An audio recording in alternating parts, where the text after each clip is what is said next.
I'd like to thank the Farming Smarter Convention for the opportunity to be able to MC. And there's a silent auction just off to my right, so feel free to place in your bids. And all the funds that are raised for this auction will be put towards the regional activities for 4-H. Thank you to the Lethbridge County for sponsoring the 4-H guest lunches.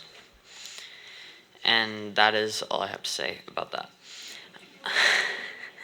I am 15 years old and a member of the North 40 Mile 4-H Club, and this is my 6th year in 4-H. My project this year is a part of the turf grass racing, where we rebuild a lawnmower to race at Achievement Day.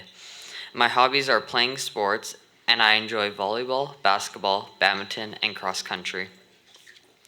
I am a grade 10 student at Senator Gershaw School in Bow Island, and I am a member of the South Alberta Fire Academy, which is located in Prairie Rose School Division.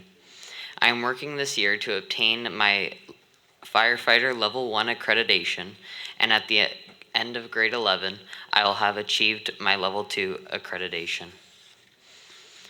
Our first speaker that I would like to introduce is Sophia Wever. Sophia Wever is a member of the North 40 Mile 4-H Club.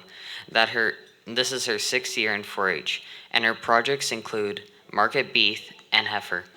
Sophia lives south of Burdett on a mixed farm and cattle operation. She is in grade 9 at Senator Gershaw School in Bow Island, and is very active in various student councils and sports teams. After Sophia finishes high school, she hopes to carry her experience and knowledge of the agriculture industry into a career. She is very honored to be here today. Ladies and gentlemen, Sophia Wever. They don't make them like that anymore. They don't make them like that anymore. Sophia Wever.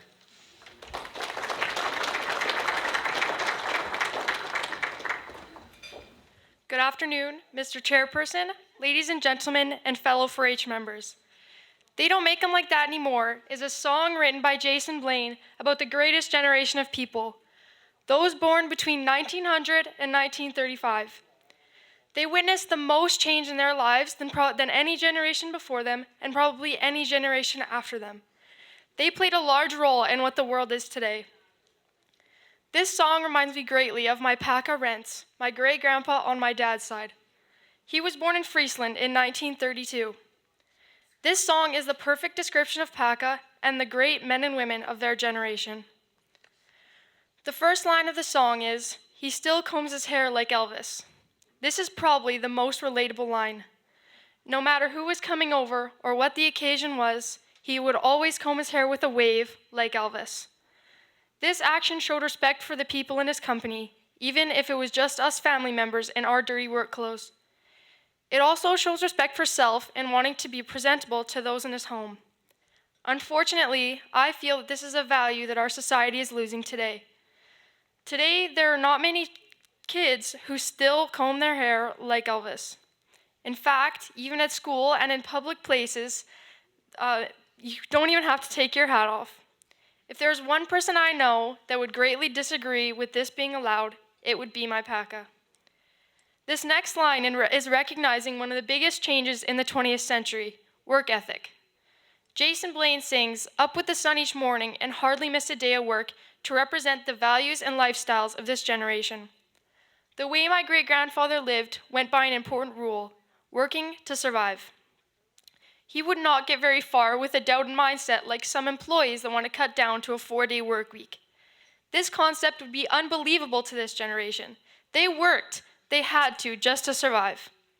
Since I was very young, I've been taught by every member in my family that you have to work hard to get jobs done. From my parents, grandparents, great-grandparents, and even aunts and uncles, they had all learned this lesson from this great man. My Paka came to Alberta with nothing. He left Holland at the age of 21, seeking to find a new life. In fact, he left everything behind. He was planning on meeting a young friend in the oil industry. Once he arrived at the Lethbridge airport and waited for a few hours, that friend did not show up. During the time he spent waiting, he met a rancher from Milk River who ended up offering him a job. Although he was planning on working in the oil field, working on a ranch slash farm was my Paca's dream job coming to Alberta. They worked every single day of the year, no matter the weather. There was no such thing as a day off, other than church on Sunday. The only vacation they ever had was the church picnic at Writing on Stone once a year. Jason Blaine sings, "There's something about this generation. These days, I think we need them more than we ever did before." And he is right about that. This generation built our communities, schools, churches, and farms. They were able to adapt to the massive technological changes in agriculture and their general way of life. PACA witnessed the change from using actual horsepower to GPS and auto-steer tractors, writing letters back and forth to Europe to FaceTiming on his iPad, living through Nazi occupation in Europe as a child, to the full freedom to drive around in a new truck with heated seats. These people were resilient because they had to be. My PACA worked hard and expected the same from those around him. Now, we seem to let people off the hook when things get tough. Not only do we have to remember this generation and try to be more like them, but we have to carry on the stories of all those who came before us, to remember their struggles and understand how we all got here today. Last year, when he passed away, we received a note of condolence from a family friend. Our parents' generation was truly the greatest generation. Men like your father were not only builders of families and farms, but builders of communities. He also gave you the foundation and example to carry on his legacy to commitment to family and community. To me, that legacy is the true measure of a man. Your dad was rich in all the right ways. Jason Blaine really was right in his song, "They just don't make them like that anymore."